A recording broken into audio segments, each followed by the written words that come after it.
Good afternoon, Dr. Naik. My name is Izzy Westbury. I'm the secretary here at the Oxford Union.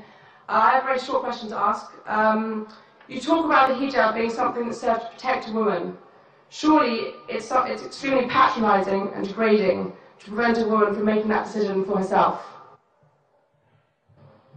How could you answer that? What's the question, sister? Can you repeat the question? I said, in your speech, you talk about the hijab being something that serves to protect a woman. But how is it not extremely patronising and degrading in not allowing a woman to make that decision herself? Sister posed a very good question, that when I say that hijab is required for a woman, isn't it not degrading for the woman to patronize it? Isn't it degrading? If you read the Quran and Islam has prescribed hijab. That means the woman should be covered. The only part that can be seen are the face and the hands up to the wrist. This is for the modesty. And it is not only mentioned in the Quran, it is also mentioned in the Bible. If you read the Bible, in the 1 Timothy, chapter number 2, verse number 9, it says that women should be dressed up with shamefacedness. They should be dressed up with sobriety and should not wear braided hair or of gold or pearls. It's further mentioned in the 1 Corinthians, chapter number 5, verse number 7 to 11. The woman that does not cover her head, then she dishonors her head.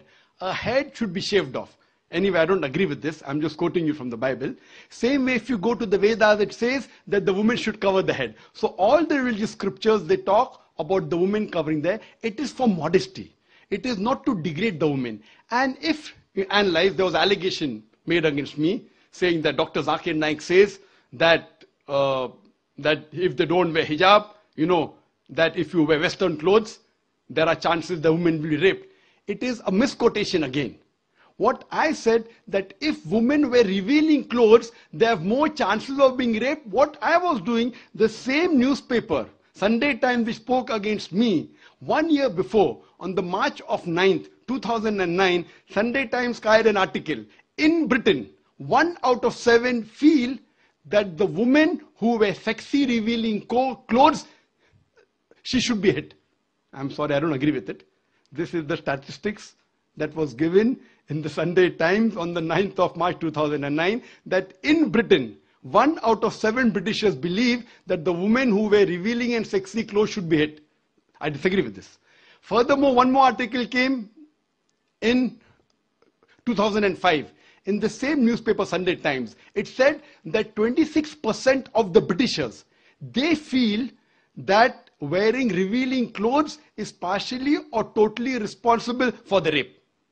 So what I say, that the more modest you are dressed up, you are respected more. So Islam has prescribed the modest hijab for the woman, not to degrade her but to uplift her. I do agree there may be cultural differences. Islam cannot force anyone to adopt it. There are cultural differences. For example, I'll give you an example. That some societies, what they feel, that even looking at a woman is immodest. Some societies feel looking is no problem, but touching a woman is immodest. Some of the society feels shaking hand is no problem. Some societies feel kissing no problem. Some societies feel doing anything as long as both agree is no problem.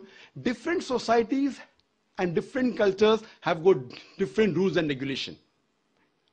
When I went to America, while I was giving a talk, one of the Americans told me, "You Eastern women, you're immodest."